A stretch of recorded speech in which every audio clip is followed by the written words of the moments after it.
কিছুদিন পর পর সরকার নিয়োগ দিয়েই যাচ্ছে।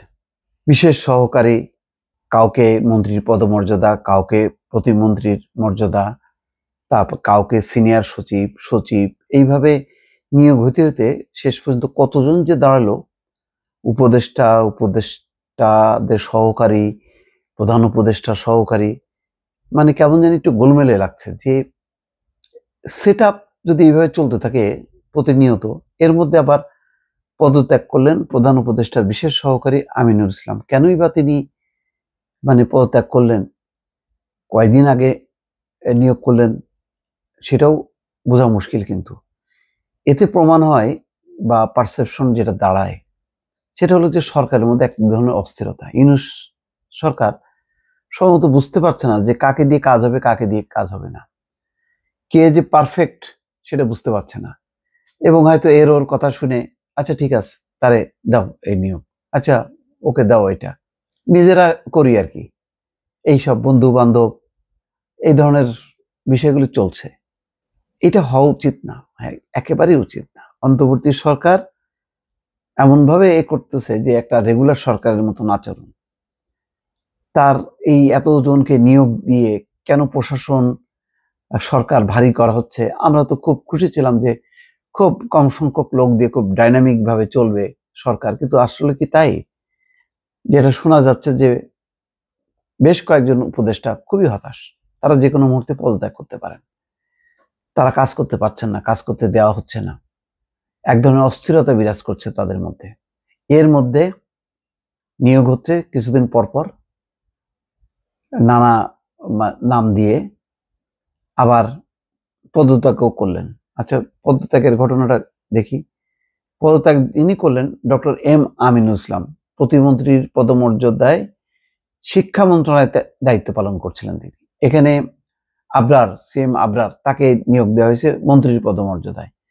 আচ্ছা, উনি যে প্রধান উপদেষ্টা বিশেষ সহকারী প্রতিমন্ত্রীর পদমর্যাদায় শিক্ষা মন্ত্রণালয়ের দায়িত্ব দিলেন, উনি কেন পদত্যাগ করলেন?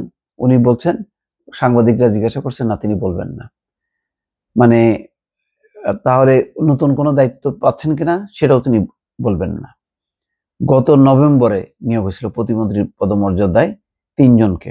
এই ৩ জনের বিশেষ স্বরাষ্ট্র, স্বাস্থ্য এবং শিক্ষা মন্ত্রণালয়। এই ৩ জনের মধ্যে শিক্ষার দায়িত্বে ছিলেন অধ্যাপক এম আমিনুল ইসলাম। গত প্রায় ৭ মাসে কয়েক দফায় উপদেষ্টা পরিষদের রদবদল এবং নতুন নিয়োগ হয়েছে। প্রধান উপদেষ্টা সহ এখন অন্তর্বর্তীকালীন সরকারের উপদেষ্টা ২৩ জন। তারপরে বিশেষ সহকারী কতজন আছে আমি ঠিক জানি না। এর মধ্যে প্রধান উপদেষ্টা নতুন বিশেষ সহকারী আনিসুজ্জামান, অন্তর্বর্তীকালীন সরকারের বিশেষ সহকারী হিসেবে নিয়োগ দেওয়া হয়েছে আনিসুজ্জামান চৌধুরীকে। তিনি কি করবেন? আনিসুজ্জামান চৌধুরীকে অর্থ মন্ত্রণালয়ের নির্বাহী ক্ষমতা প্রয়োগ করা হলো। তাহলে এখন যিনি আছেন অর্থ উপদেষ্টা, উনি কি করবেন?